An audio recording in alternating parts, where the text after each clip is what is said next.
Hello everyone, you're probably already enjoying the update. Let me know what movies you're watching currently. Like, I'm probably going to give out the Blind Manor series as well as the Vampires vs. Brooklyn on Netflix a shot next because they look like fun horror-related stuff for Halloween. I'm going to go to the Atomiswave folder here, and I did do Hubie Halloween, the Adam Sandler movie the other day, fun movie as well. Right back to the original stuff he used to do back in the 1990s. We're going to load up Dolphin Blue, great game on the Atomiswave hardware, which is a follow-up to the Neo Geo, and American Sammy SNK company decided they want to usurp the original hardware because of its obviously becoming obsolete, defunct, and the current state of hardware affairs. But as far as I'm concerned, it is just as relevant back then as it is nowadays. Let's load Dolphin Blue right now with the work in progress.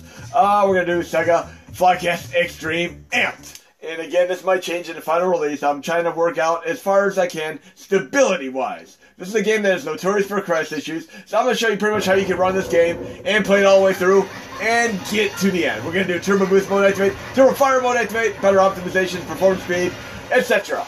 Let's get to the game here, and like I said, the game invariably crashes at various points due to memory leakage on the platforms, especially when dynamic recompiler is in use. I mean, there's no way you can run without dynamic recompiler. It is what it is. But we're going to try to get to at least the second stage here, and I'll show you exactly what I do to get past the crash choke points. In any case, you're going to want to go to RetroArch Settings, Input, Hotkey Binds, apply your save state to R2, and your load state to L2. Now, I'll show you what I mean when I get to the point. Like, for right now, for the most part, I'm pretty safe in Stage 1. You will rarely encounter a crash in Stage 1. But fun game and a philosophy and lineage of run and gun shmups such as Contra, Gun Force, Metal Slug, and so on. I mean, what is your favorite run and gun game? I do love Contra Shattered Soldier as well, fun game. But we're going to try to get to the second stage. I'm going to show you exactly where the game would typically crash on you. And it's so fun doing two-player mode activate here, of course. Oh, hell yeah. Run nice and admirably right now, way better than ever before, but you're never going to get a perfect experience on this. You're going to want to run it on your PC if you want to get a more perfect experience. But it is what it is, still fun to play on a mini classic. Like I said, I've tested this game probably 50 plus times, and it's crashed every time. But with the work in progress updates, it's going to be more stable, and I've actually gotten quite a bit through the game without even a single crash near it. Okay, we should be nearing the end of this little first perimeter stage here and taking on the Eggman style boss. But again, I want to show you pretty much the second stage in the choke point crash point.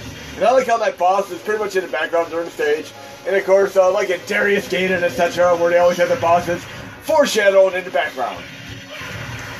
Oh yeah, we're going to take this guy out real quick and easy because we got the two-player mode activate going on with the Dolphins. And remember that old Atari 2600 game by Activision called Dolphin? I believe, if I remember correctly, the game actually originally released as Name That Game. And people actually had to submit what they thought the game should be named. And I think in the end, I think it was just named Dolphin. I do love these underwater subsections. I mean, there are not a whole lot of games that have underwater sections and shmups. I mean, In the Hunt by Irem is probably the best perfect example of this. And this definitely has some Irem intricacies there, because I wouldn't doubt there are members from Irem that worked with this company on this game, because some of this under-level boss here in the next stage, stage 2, you'll see what I'm talking about.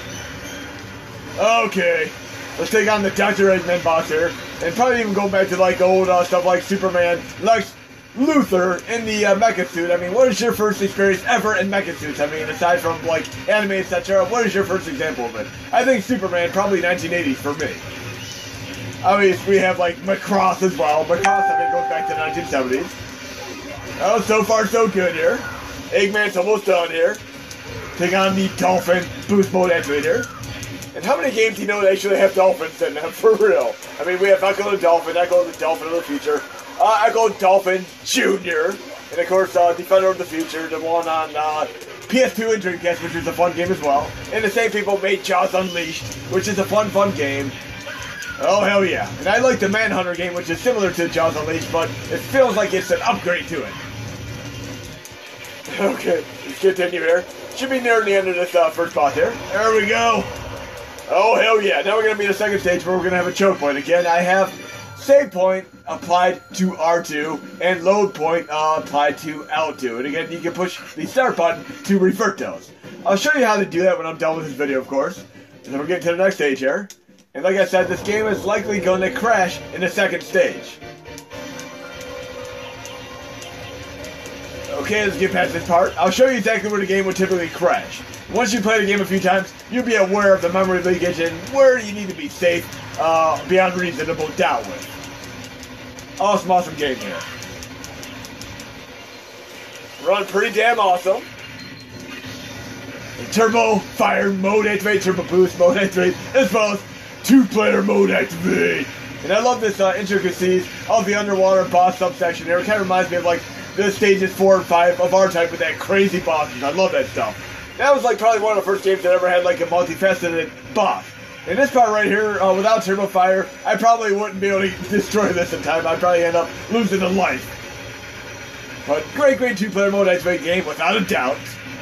Now, like I said, I'm going to try to work this in and do more demonstrations of other games. Try to get Marvel vs. Capcom 2, etc. working better. And again, try to get this as best as possible, optimized for the final release. And I flubbed on that word, but it is what it is. You know a show I just got it for some weird other reason or another? I want to go back and watch Sledgehammer again. Remember that fun show from the 1980s, 90s? That was a great 80s show. Oh, yeah. We should be near the next subsection here where the freeze crash point would pretty much be. Let's take this guy out real quick. This should be fast and easy with the turbo fire mode activate. Yep. And I like the music here. It kind of reminds me of like Mario 3 with the battleships in the sky in the last 8 worlds. I remember actually playing the game when I was younger and getting to the final stages of Mario 3 and pausing the game because there were no actual save points and such, and then coming back to it after school and going back to it. And then I played it to probably 2 or 3 a.m. and yes, I stayed up late to play my video games, and the power went out right when I was on Bowser, about to beat him for the very first time ever. If you ever played a game and had the power go out and ruin your game, you need like an uninterruptible power supply for that stuff nowadays. Okay, let's take this guy out. This is such an Irem style boss. I mean, something I would definitely see in an Irem style game. I'm still curious if there's an Irem development member in the company here, because it really feels like it to me. Okay, we're going to be going to the ground section now, and I'm going to show you exactly what I mean by the save points, where you're going to utilize them. And when you save them, you're not going to want to reload the save point immediately, because the crash points are going to remain in the same exact point. And I'm going to show you how to revert the crash points. So I'm going to save it right now, and they take up roughly 60 megabytes in size. So look at the top left, save and state. It takes up about 60 megabytes. Now we're going to try to get, see if we can get past the choke point here, where the game would typically freeze. And like I said, it's not the same point every time. It can vary. You might play the game one time, and the 14th time, it might be a different crash point. But again, you can still make it through the entire game. I have successfully beaten this entire game, and it's going to be so awesome once you learn how to do this. Okay, continue. Okay, I'm not going to go crazy on the save points. I at least want to show you where the crash point would typically occur. I might get lucky. It might actually make it right past it. But usually, a little bit right after here, the game would invariably freeze on me. It'll slow down to a crawl, like with, of course, like Killer Instinct, Paper Mario, and Star Fox 64, where you typically would, in the past, have to do the sRGB toggle to prevent it from freezing. But here, there's going to be another way around it. So far, so good, though. We apparently made it past the crash point this time, so the work in progress is working quite nicely. Right here, after this point is where it typically freezes, like after I take this tank out. So beware of that. You might want to do a save point about right here. Yeah, I got the save point just in case it crashes. And still thoroughly enjoy this game. I just need to have a true 2-player opponent here. Again, I'm playing this by myself on one singular controller right now. But no harm, no foul. Still fun as hell. And I need to go back to Gun Force 1 and 2, because some of you who followed me in my earlier releases might remember many of the Irem games like Gun Force. And of course, In the Hunt had scratching, chalkboard, Freddy Krueger style sound effects, but they were fixed up later on, as were the Nintendo first things. Okay, we made it past the choke point. Awesome stuff here. So it looks like the work in progress is working even better than I intended it to. This is awesome. So we're actually going to be making it to the 3rd stage here, after we beat this boss here.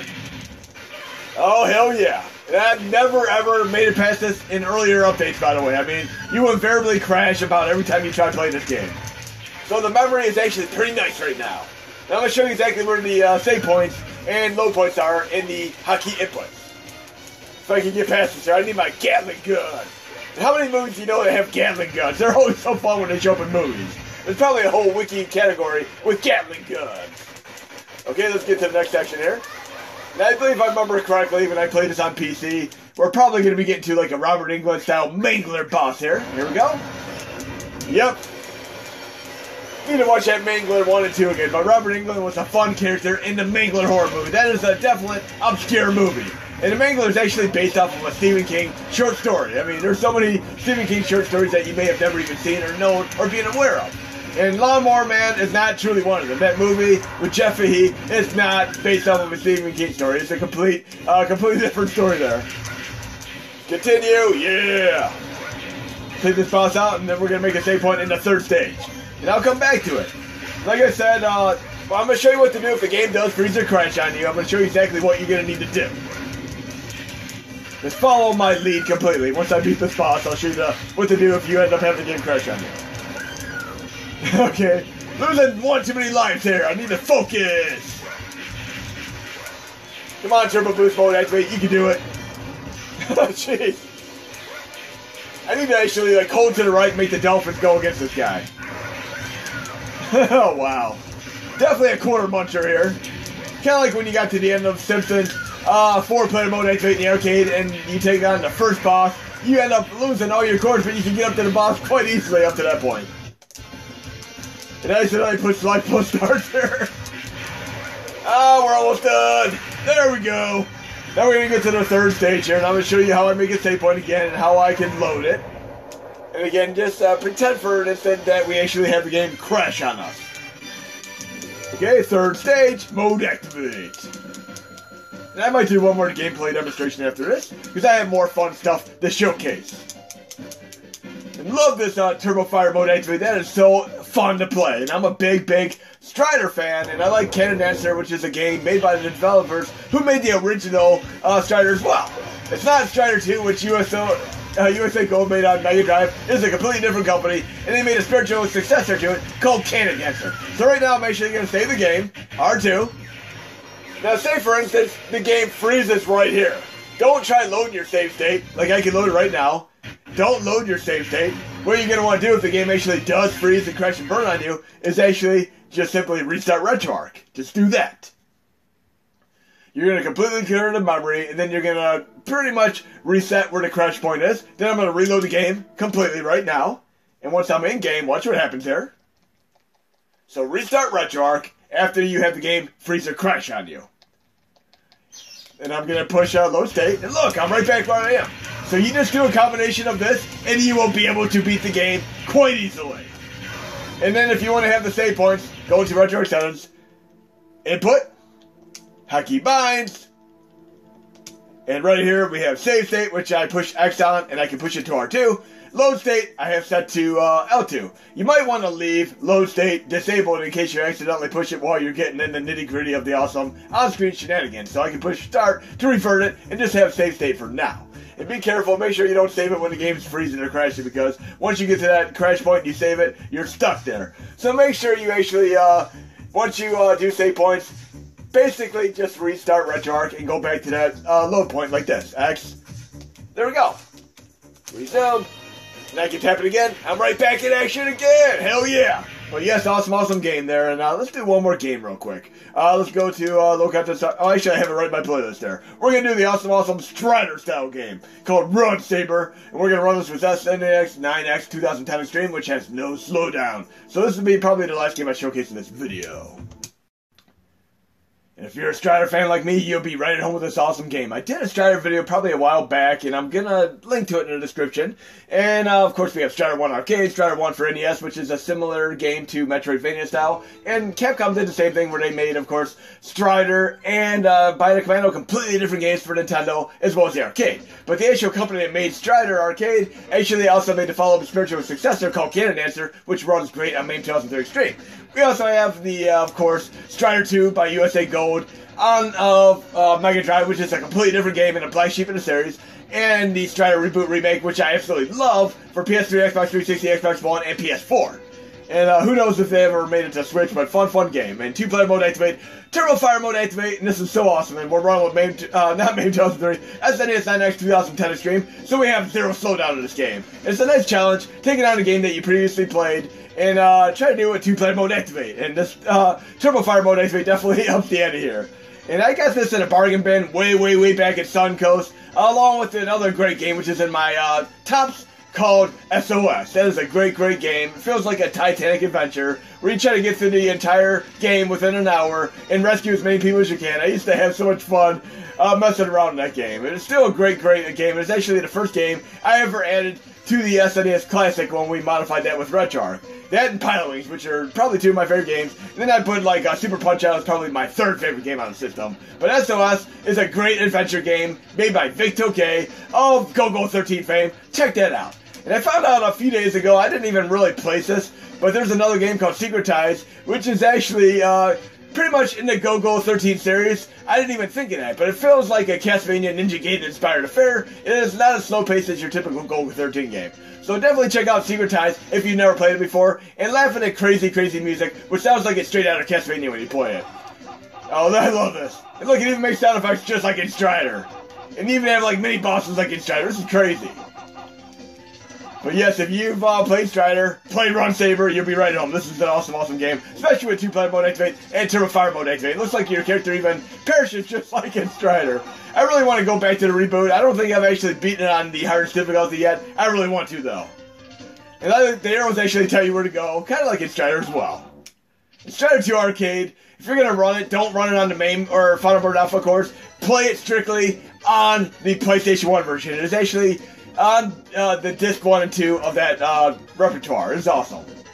Here's our boss battle. Come on now. This should be a quick battle. Turbo Fire for the win! Yeah. So awesome here. I lose a life or two in a matter, but we'll still take him out with the Turbo Fire. Just because I'm getting up there. And this kind of reminds me of playing the Harmony of Despair Castlevania game for PS3, Xbox 360 with the best weapon in the game, the Thaumann Ways. That weapon is just absolutely untouchable, and that feels like a Strider weapon in my opinion.